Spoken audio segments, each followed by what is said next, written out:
Boa tarde, Bahia! No ar, encontro marcado. Hoje temos a satisfação de receber o Dr. Enio Rios, médico pediatra, que atende nos hospitais São Rafael, Jorge Valente e tem consultório lá no Pituba Park Center.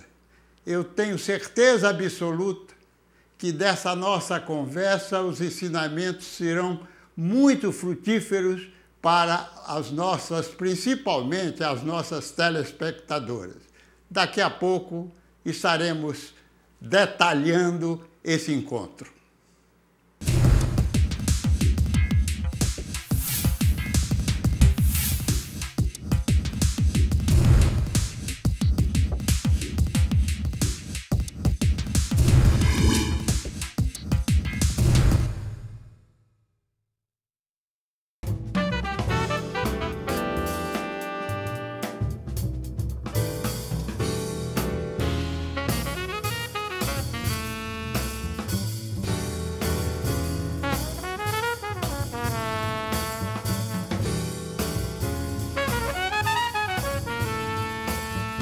Bem, como falávamos, vamos agora trocar algumas ideias com o nosso Dr. Enio e tenho certeza absoluta que será muito produtivo esse nosso bate-papo.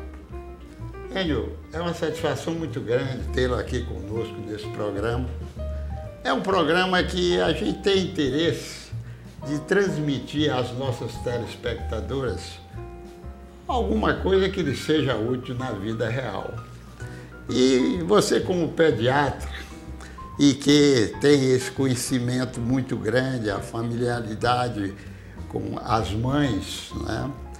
E eu queria lhe perguntar de pronto, quais os cuidados que as mães devem ter após o nascimento dos filhos? Boa tarde, Dr. Luiz, um prazer imenso estar aqui e poder colaborar um pouco com as nossas telespectadoras que estão em casa, eu sei que ansiosas por essas respostas para poder cuidar melhor dos seus filhos. O cuidado com o bebê, ele começa desde a gravidez. A mãe, à medida que sabe que está grávida, ela deve procurar começar a fazer de imediatamente o seu pré-natal para poder descobrir se ela tem alguma patologia, alguma doença que possa interferir no desenvolvimento do seu bebê. E esse é o primeiro cuidado que uma mãe faz para o seu bebê. É o cuidado no pré-natal, com a gravidez saudável, com a alimentação saudável durante a gravidez, para que seu bebê possa nascer bem e possa nascer saudável. A partir do momento que a criança nasce, é muito importante o acompanhamento com o pediatra. A gente recomenda sempre que a mãe leve o seu filho nos primeiros 7 dias de vida para a primeira consulta com o pediatra, para que ali possa ser visto o peso dessa criança, que a criança possa passar pelo primeiro exame físico, para que se essa criança tiver algum problema de saúde, ainda relacionado à gravidez ou alguma coisa congênita, que a criança já nasceu com isso, que isso possa ser diagnosticado e que isso possa ser tratado. Então a gente sabe que a alimentação da mãe interfere muito no desenvolvimento e no futuro dessa criança. Então a mãe, como sempre, é a primeira responsável e a grande responsável pelo desenvolvimento da criança. Agora, uma curiosidade minha. No meu tempo de interno de maternidade e que existia naquela época o parto a domicílio, eu fui interno de 2 maternidades. E nessa de parto a domicílio, a gente tinha a experiência, começava a ter a experiência do relacionamento do obstetra com, digamos assim, a parturiente. E nós, naquela época, dávamos banho nas crianças. Então, eu dei muito banho em criança. Parece que hoje isso caiu de moda, é verdade? A gente tem um retorno disso aí, a gente tem voltado até alguns partos em domicílio, é uma proposta nova para que chama de humanização do parto, para que a mãe possa ter seu filho num ambiente confortável. E esse banho não é feito ainda nas maternidades, mas nessa primeira consulta a gente faz essa orientação, a gente orienta sempre como é que deve ser dado o banho. Uma coisa muito importante é a higienização do coto umbilical, já que a criança nasce e tem um cordão umbilical, e esse cordão umbilical geralmente dura durante 7 a 15 dias, essa higienização é extremamente importante e isso é feito nessa primeira consulta, por isso que é muito importante essa precocidade. estar ali com o seu pediatra tendo contato nos primeiros 7 dias, porque essas orientações do banho, da forma de como a mãe vai segurar o bebê para amamentar, que é extremamente importante e faz parte desse relacionamento da mãe com o filho, e a higienização também do coto umbilical, que é aquele cordãozinho umbilical que resta depois que a criança nasce e que ele dura geralmente entre 7 a 15 dias. E realmente é um cuidado muito especial, porque no passado, realmente, se esse cuidado não ocorresse, houve muitos casos de tétano exatamente no coto umbilical, não é verdade? Exatamente. O tétano ele acontece pela falta de higienização desse coto umbilical, e essas orientações que a gente dá para a higienização com o álcool, ela serve justamente para isso, para evitar a infecção desse coto umbilical, dessa cicatriz do umbigo, e impedir que a criança venha a ter algum problema infeccioso por conta da falta de higiene.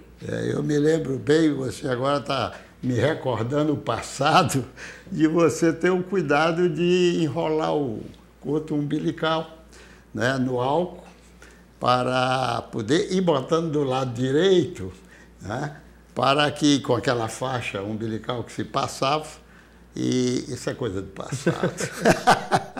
Mas eu quero lhe perguntar o seguinte, digamos assim, nessa parte principalmente, que você pós-parto, aí vem uma coisa muito importante que eu acho, não só eu, todo mundo acha, é o aleitamento.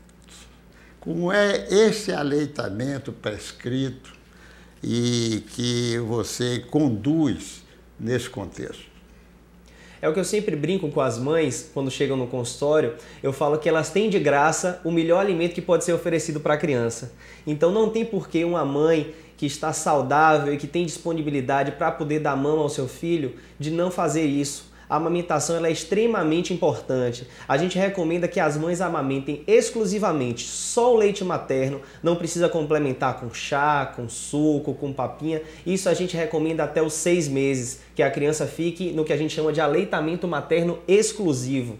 A partir daí, a mãe deve amamentar de forma complementar, introduzir alimentos novos, que são as papas de fruta, as papas de verduras, mas não devem deixar de amamentar os seus filhos. A Sociedade Brasileira de Pediatria ela recomenda o aleitamento até os 2 anos. E a gente já tem alguns casos e alguns estudos de um aleitamento que dura mais do que esses 2 anos. Então a gente já vê benefícios no aleitamento, principalmente esse aleitamento exclusivo até os 6 meses, esse aleitamento de forma complementar até os 2 anos e alguns benefícios já vindo nesse aleitamento que dura um pouco mais, que passa dos 2 anos. Então o aleitamento é a primeira forma de contato entre a mãe com a sua criança. Isso traz um relacionamento de confiança e amor do filho com a mãe, além de todos os benefícios que traz para a criança, que são os benefícios de prevenção de doenças, de manter a criança com ganho de peso adequado e manter essa criança saudável. O aleitamento materno é, sem dúvida, a primeira coisa de demonstração, o primeiro ato de carinho que a mãe pode fazer com a criança. Eu agora quero lhe perguntar o seguinte, num caso que esse aleitamento ele não possa ser realizado pela mãe, e aí vai, digamos assim, explorar um pouquinho a parte profissional de receituário, né? Hoje, certamente, os produtos que existem procuram se, digamos, aproximar de leite materno, que realmente nunca isso ocorrerá sob vários aspectos, inclusive certos detalhes que vêm no leite que dá uma segurança maior na criança sobre a questão exatamente de imunização e coisa que o valha. Mas o que eu queria lhe dizer e lhe perguntar, qual é hoje mais ou menos a conduta dessa alimentação artificial que é dada? Quando a gente tem a necessidade de introduzir uma alimentação artificial para essas crianças, a gente já tem hoje as fórmulas infantis que elas são para cada idade. A gente tem a fórmula infantil que é do prematuro, para aquela criança que nasce por algum motivo prematura, que é uma fórmula diferente e ele tende a se aproximar a um leite com a necessidade para as crianças prematuras. A gente tem as fórmulas que a gente chama de fórmulas de partida, que são as fórmulas de 0 até 6 meses, e a gente tem as fórmulas de acompanhamento, de segmento, que são as fórmulas para a criança a partir dos 6 meses. Isso as mães conseguem ver direitinho, porque geralmente as marcas elas adotaram uma padronização. Elas adotaram o nome pré, antes do nome da marca, que são para os leites para as crianças prematuras, adotaram o número 1 ao final da marca, que são para as crianças entre 0 a 6 meses, e adotaram o número 2, que é para as crianças a partir dos 6 meses. Então, as mães que porventura tenham algum problema que impeçam a amamentação por alguma doença materna, que impeça a mãe de amamentar a sua criança, elas são orientadas a fazer uso desses leites que são leites artificiais para substituir o aleitamento materno. E tem dado resultado, certamente agora, com o aperfeiçoamento, vamos dizer assim, desses leites, né? Exatamente. As fórmulas infantis, que são essas fórmulas artificiais, elas tentam suprir cada vez mais as necessidades da criança. A gente sabe que algumas substâncias não têm como ser artificializadas. Por exemplo, a gente sabe que os anticorpos, que são as substâncias que protegem contra as doenças, é impossível de se acrescentar ao leite. Então, toda vez que a gente parte de um aleitamento, que é um aleitamento natural, e tem a necessidade de um aleitamento artificial, a gente tem um prejuízo nessa parte. Mas em relação à quantidade de calorias, de açúcar, de proteínas que a criança precisa, esses leites artificiais eles já se aproximam bastante do leite materno. Agora, me diga uma coisa, lá no consultório, ou também, às vezes, em hospitais, mas nos hospitais eu acredito que você atenda mais, certamente, a emergência do que mesmo da parte de consulta, né? Exatamente. Então, nesse primeiro ano, quais são os casos mais comuns que ocorrem de patologia da criança?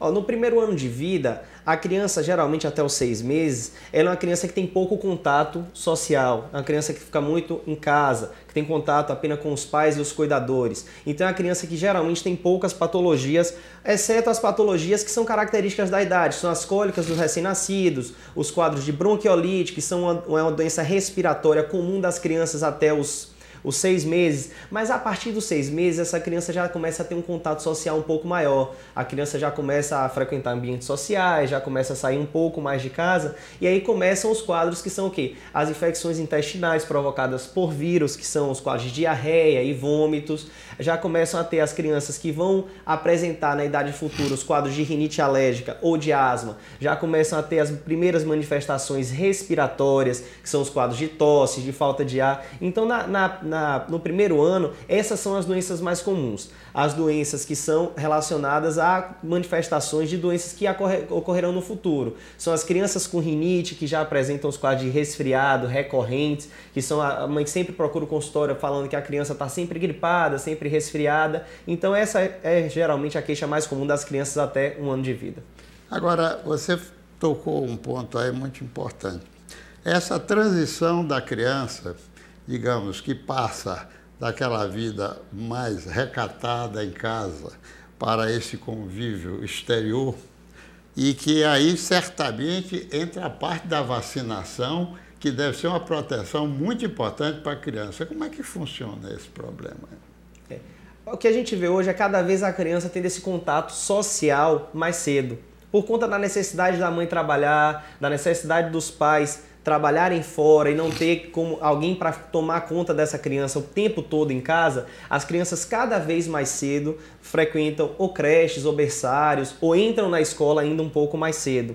E isso é geralmente para a criança uma fase de estresse, porque a criança passa a ter contato com outras crianças da mesma idade e passa a ter algumas patologias. A gente fala que sempre esse primeiro ano de ingresso da criança nesse convívio social, seja através do berçário, seja através de uma creche ou da escola, é o ano em que a criança apresenta mais quadros de patologias, de doenças que sejam respiratórias, que sejam doenças como diarreia e vômito, porque elas acabam tendo contato entre as crianças e isso se transmite com grande facilidade. Como as crianças geralmente ingressam na escola a partir dos 2 anos, é a fase onde o calendário da criança de vacina ele já está praticamente completo. A criança já está imunizada contra as principais doenças que podem acontecer nas crianças dessa idade. Então, por isso que cada vez mais é importante que a mãe mantenha o calendário da sua criança atualizado, para que quando a criança ingressar na escola, ela já esteja com o calendário vacinal pelo menos até os 2 anos atualizado, porque isso aí vai garantir para ela que as principais patologias, que as principais doenças que as crianças possam ter até essa idade já estejam cobertas através do calendário vacinal. Agora me diga uma coisa, nesse calendário, digamos assim, porque antigamente você que pegava logo, era tríplice, era isso, era aquilo. O que é que você inicia, digamos, em vacinação, logo de pronto para a criança? Logo quando a criança nasce, ela já recebe uma dose da BCG e da hepatite B. São as primeiras vacinas que a criança recebe. E a partir daí, quase que mensalmente, a criança começa a frequentar o posto de vacinação para receber as vacinas. A gente tem tido grande avanço. Um ponto que a pediatria avançou bastante é a questão da vacinação.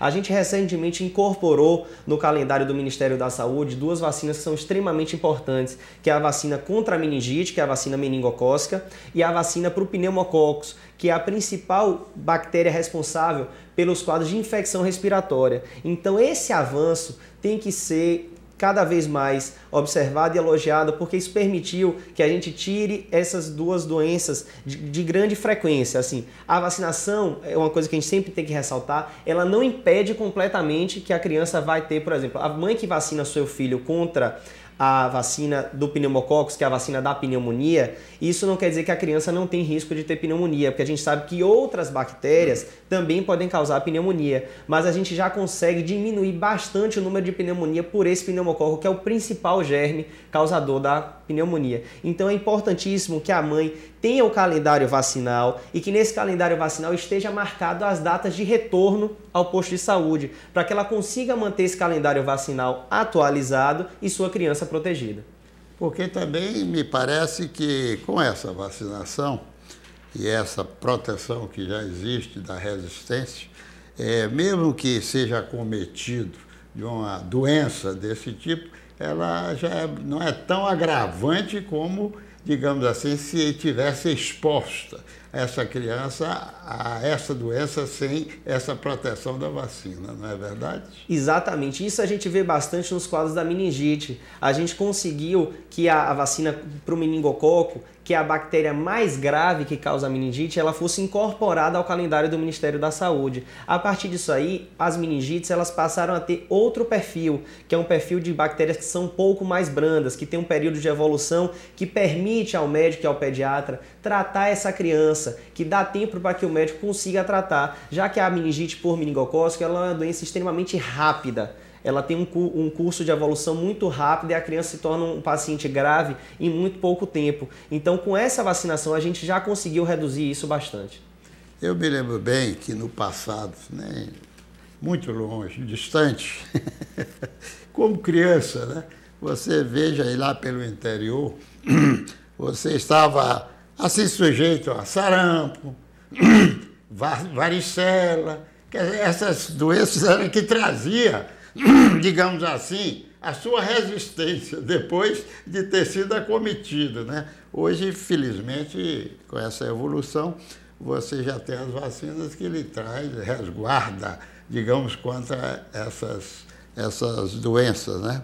Agora, eu queria lhe perguntar o seguinte, essa questão de mudança de temperatura, mudança de estação sazonal, isso tem uma influência em algumas patologias, em algumas doenças que aparecem nas crianças, é verdade?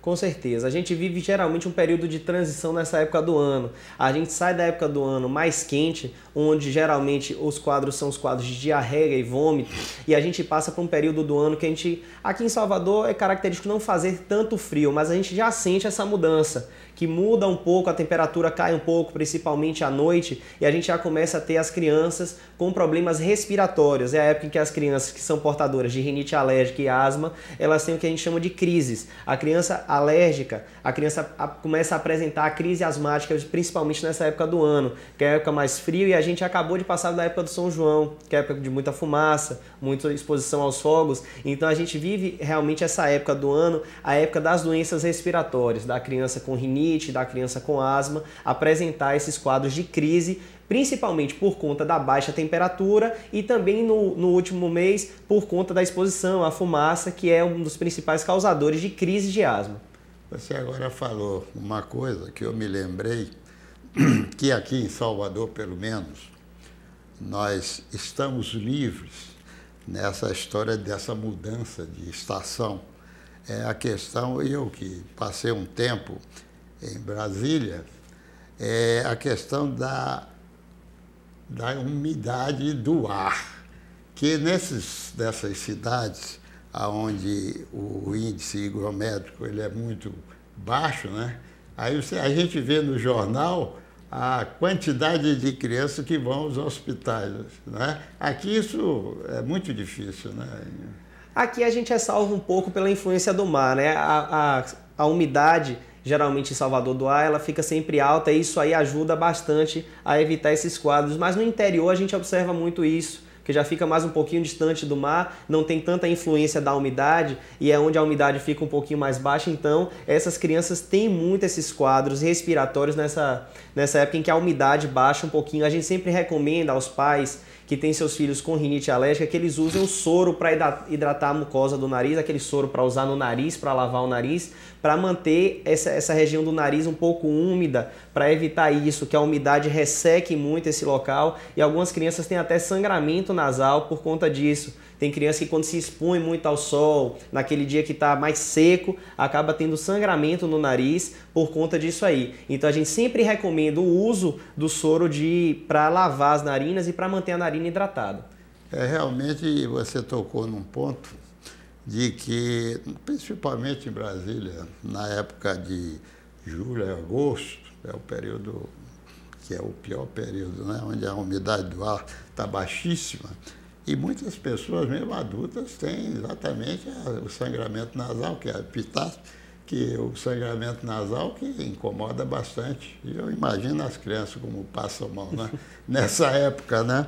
Agora, essa questão dessa questão respiratória, e eu queria lhe perguntar o seguinte: hoje, não só, principalmente na nossa população, hoje está se tendo um cuidado muito grande com a obesidade. Eu não sei se esse fator ele já tem assim uma repercussão muito grande na questão das crianças, certo?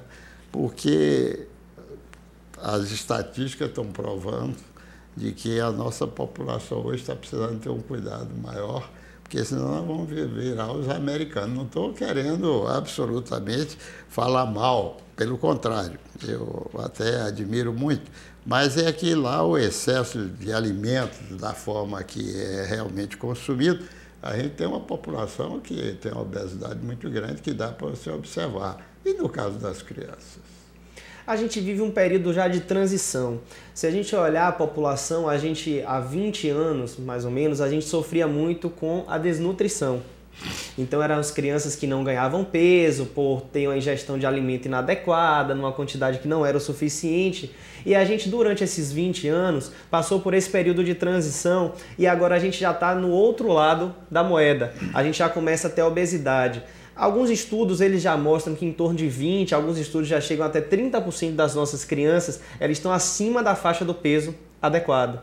E a gente sabe que uma criança obesa, ela tem uma grande chance de ser um adulto obeso, por conta da educação alimentar e por conta do excesso de peso que ele provoca que a criança fica o quê? Mais difícil de fazer atividade física, a criança tem dificuldade de ter uma atividade física regular por conta do excesso de peso e isso vai refletir na vida adulta dessa criança. Então a gente estimula sempre que a gente nota que tem uma criança acima do peso para que essa criança tenha uma correção da sua dieta, que ela passe a ter uma dieta baseada em produtos saudáveis e que é importantíssimo nessa idade a atividade física. Principalmente nas grandes cidades, por conta da dificuldade de espaço até para as crianças brincarem, para as crianças exercerem atividade física, a gente tem notado que a população tem ficado muito obesa. Em locais onde há mais espaço, onde há mais segurança para que as crianças possam ainda brincar na rua, isso aí é um pouco menor, porque a criança tem a possibilidade de brincar na rua, de andar de bicicleta, de jogar a bola na rua. Então isso aqui, principalmente nas grandes cidades, a gente não tem visto mais. As crianças não têm esse espaço e acabam ficando dentro de casa há muito tempo, na frente do computador, na frente da televisão, e isso acaba contribuindo para o ganho de peso. Então é importantíssimo que os pais que notam que seu filho já tem um pouco de tendência a ganhar peso, já está com peso acima do adequado para a idade, que estimule essa criança a fazer uma atividade física regular, que ela tem uma atividade, não só atividade de educação física no colégio, porque é uma atividade muito pontual, ela geralmente uma vez na semana, com duração de 40 minutos, 50 minutos, e não é suficiente para a criança. Que além dessa atividade, no turno oposto à atividade do colégio, que ela tenha uma atividade física, que ela pratique um futebol, que ela pratique uma arte marcial, como o karatê, como o judô, para que ela possa realmente gastar essa energia, que a gente sabe que a criança tem muita energia, e que ela possa gastar essas calorias. Agora me diga uma coisa, nesses hospitais, principalmente nesses dois, que você realmente pratica a medicina, quais são os casos mais comuns que você tem que ir lá fazer atendimento de urgência ou coisa que o valha? A gente tem muita procura por conta de febre, né? Um dos sintomas que sempre assusta a mãe é quando o filho apresenta um quadro de febre. Então, muitas vezes eles procuram a emergência por conta disso, desses quadros de febre. E nas crianças a gente tem característica que as crianças fazem muitas doenças virais. Então, a criança, ela tem resfriado frequentemente. A criança, ela tem infecção intestinal, que é aquele quadro de diarreia, vômito, com mais frequência do que o adulto. E essas são as duas principais causas, as duas principais queixas que fazem as mães procurar as emergências. São os quadros respiratórios, muitas vezes associados de febre, que são os resfriados, as gripes, e também os quadros de manifestações de doenças intestinais, que são geralmente as diarreias virais, que são os quadros de diarreia, vômitos, que sempre assustam muito os pais e fazem com que eles procurem as unidades de emergência. Então não tem, quer dizer, tudo é em volta, digamos assim, dessa patologia, vamos dizer assim, não é? Não tem, assim, casos tão graves de chegar lá, que leve a óbito, é muito difícil, né? A mortalidade na pediatria, principalmente nos atendimentos de emergência, ela não é tão grande quanto nas unidades de emergência adulto. A complexidade geralmente é um pouco menor, mas lógico que a gente tem nas nossas unidades de emergência, já que são dois hospitais assim de ponta, hospitais que a gente chama terciários, a gente tem os quadros graves, até porque a gente atende a patologias que são patologias graves, como o perfil de atendimento aos pacientes oncológicos, pacientes com câncer pediátrico, que são pacientes que têm um potencial de gravidade maior. Então a gente tem os traumas, que é uma coisa importante também, que são os acidentes automobilísticos, as quedas dentro do próprio domicílio. A gente tem também esse perfil dessa gravidade. No mês passado, a gente teve bastante as queimaduras nas crianças. Então, são coisas que trazem uma gravidade maior para o plantão e para a emergência pediátrica. O fato é que, e essa questão de medicação? Tem surgido alguns medicamentos novos, que têm dado bons efeitos digamos, na toda a terapêutica infantil? Tem sim. A gente, na pediatria, a gente vê uma evolução muito grande. Durante muito tempo, a pediatria acabou ficando à margem desse desenvolvimento das tecnologias de tratamento e terapêutica, mas agora a gente vê que a pediatria tem sido incorporada a esses desenvolvimentos e até a procedimentos também de diagnóstico e procedimentos para a descoberta das patologias tem aumentado muito. E com relação a essa questão da medicação, uma coisa importante que aconteceu para a gente da pediatria foi a necessidade agora de apresentação da receita para compra de remédio controlado, principalmente os antibióticos, porque é onde a gente tem uma maior evolução, né? Que os antibióticos eles se renovaram muito e se reforçaram muito. Então a gente vê que isso aí, a necessidade da receita faz com que as mães não consigam ter acesso às medicações quando elas não são prescritas por um médico. E isso aí faz com que as crianças que usam antibiótico usem realmente quando é necessário. E muitas vezes as crianças usavam quando não era necessário. E isso acontece um processo de seleção. As bactérias mais fortes resistem e sobrevivem. Então, quando a criança usa muito antibiótico, ela seleciona os mais fortes. Então, fica cada vez mais difícil de combater as doenças. E essa questão da receita controlada, de que a mãe só pode comprar com a receita, facilita pra gente, porque a gente tem a certeza de que a mãe só está comprando antibiótico quando a criança realmente necessita. Aliás, é uma situação, por um lado, dificultosa, mas, pelo outro lado, benéfica, né? Porque, estando livre, esse acesso, principalmente aos antibióticos, esses antibióticos criam resistência. E, como tal, isso estando em liberdade para ao bel prazer, trazia exatamente esse inconveniente. Agora ficou um pouco mais difícil por causa da receita que tem que realmente ir buscá-la para poder, então, você obter aquela medicação. Isso aí trouxe esse benefício muito grande. E outra coisa que eu queria lhe perguntar, nesse conceito de, vamos botar assim, de exercícios físicos, e tem alguma conduta de vocês sobre essa questão de... Eu vou até botar uma coisa mais alta, como se fosse academia para as crianças se exercitarem, coisa que o vale. Qual é a conduta que vocês têm desse particular? Hoje a gente observa muito que muitas mães levam seus filhos sempre assim, aquelas crianças já de 10, 11, 12 anos, já começam a ter essa necessidade de querer frequentar a academia, participar das atividades da academia.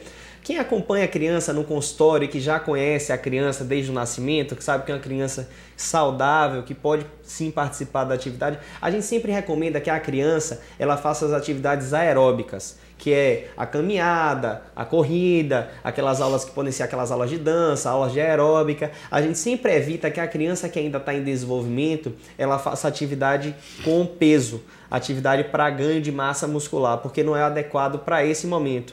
Porque as articulações ela tem as cartilagens do crescimento. E a gente sabe que o excesso de peso, o exercício com peso feito de uma forma inadequada, isso pode interferir no ganho de crescimento, no ganho em altura dessas crianças. Então a gente sempre recomenda que as crianças, principalmente nessa fase onde o crescimento é maior, isso se dá em torno dos 10, 12, 13 anos, que a criança ela faça só atividade aeróbica, que é atividade para gastar caloria, que é atividade que vai trazer benefício cardiovascular, benefício para o coração dessa criança, para o controle do açúcar, para o controle do colesterol, mas a gente evita que elas façam as atividades com peso, que é a atividade de ganho de massa muscular, que a gente deixa realmente para o final dessa fase da infância e adolescência, que é onde o corpo está preparado para esse ganho de massa muscular e que a criança está preparada porque ela já está no final do seu período do crescimento.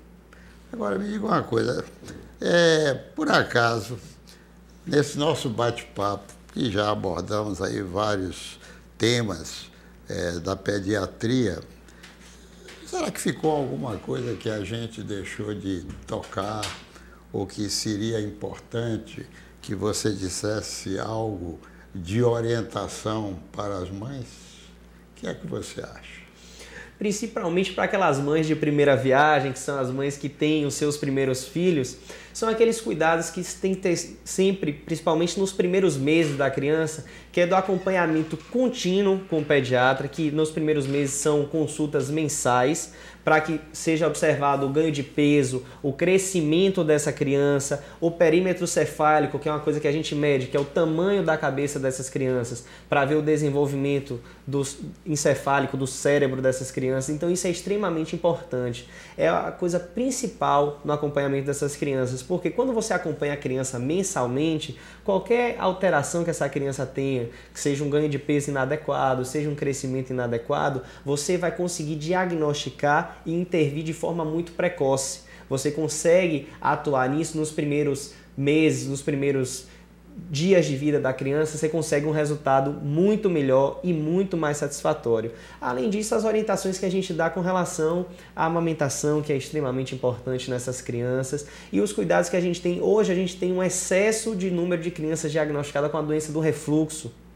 Então, muitas mães mudam a alimentação dessa criança porque acreditam que suas crianças têm refluxo. E o que a gente vê das experiências das avós dessas crianças, pessoas que tiveram seus filhos há um tempo anterior, que muitas vezes está relacionado à cólica do recém-nascido e que essas vovós sabem tratar tão bem essas cólicas porque já trataram de seus filhos. Aquela compressazinha morna na barriga, aquela massagem no abdômen que ajuda bastante o recém-nascido. As vovós elas têm essa característica de saber fazer bastante porque lidaram com isso, com o crescimento dos seus filhos. Mas me diga uma coisa, vocês aí da pediatria, você vê com muita frequência algumas patologias que surgem não, que aparecem até dentro do nascituro, essa história de síndrome de Down, autista, Como é que isso tem aparecido assim, digamos, em quantidade aqui? O avanço no diagnóstico já permite hoje o diagnóstico de doenças até dentro do útero. É verdade. É uma grande evolução. É verdade. Muitas vezes a gente tem alguma criança que tem alguma doença renal, que tem alguma malformação nos rins, e isso consegue ser visto ainda no ultrassom da gestante. É verdade. Então a gente evoluiu bastante no diagnóstico de algumas patologias. Algumas mães de risco, por ter uma idade mais avançada, por terem filhos com outras patologias, já conseguem ter o diagnóstico de síndromes genéticas, como a síndrome de Down, ainda antes do nascimento. E isso permite ao médico tempo para que, quando essa criança venha a nascer, ele já possa intervir nisso. Então o diagnóstico precoce ele é extremamente importante. E outro ponto importante que foi tratado aí, que passa a ser cada vez mais diagnosticado, é a questão do autismo.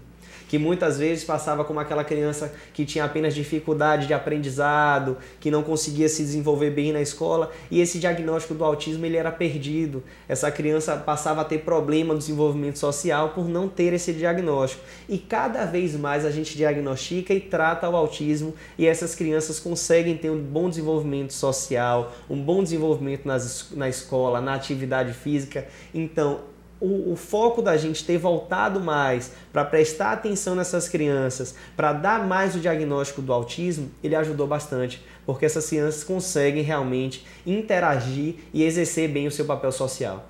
Agora, você citou uma coisa importante, porque é você já detectar ainda lá no útero, né? E cirurgias que são realizadas, não é verdade?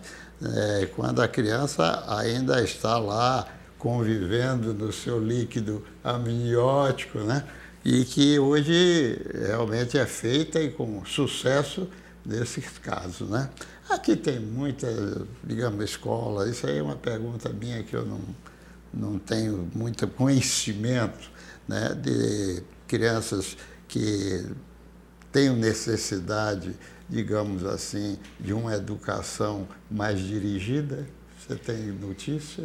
Tem sim, e a gente tem visto que essas pessoas começam já a se reunir em formas de associação, e isso é extremamente importante, porque à medida que elas se reúnem em associação, elas podem realmente recorrer e ter suas necessidades atendidas de forma mais assim, abrangente, de uma educação para essas crianças. E o que a gente sempre recomenda é que essas crianças tenham um acompanhamento especial, mas que elas frequentem a escola regular, porque isso é importante para o convívio social. Há alguns anos atrás, essas crianças elas eram destinadas a ter uma educação especial, uma educação diferente, que é destinada para essas crianças que eram chamadas de crianças especiais. Hoje em dia não. A gente recomenda que essas crianças frequentem a escola regular e que tenham o acompanhamento que a patologia, que a doença delas requer. Mas a participação e a frequência dessa criança numa escola regular é que faz com que essa criança cresça no ambiente social, que ela consiga estabelecer as suas relações de amizade, que ela consiga estabelecer suas relações de atividade física, que ela consiga se desenvolver realmente como essa criança precisa.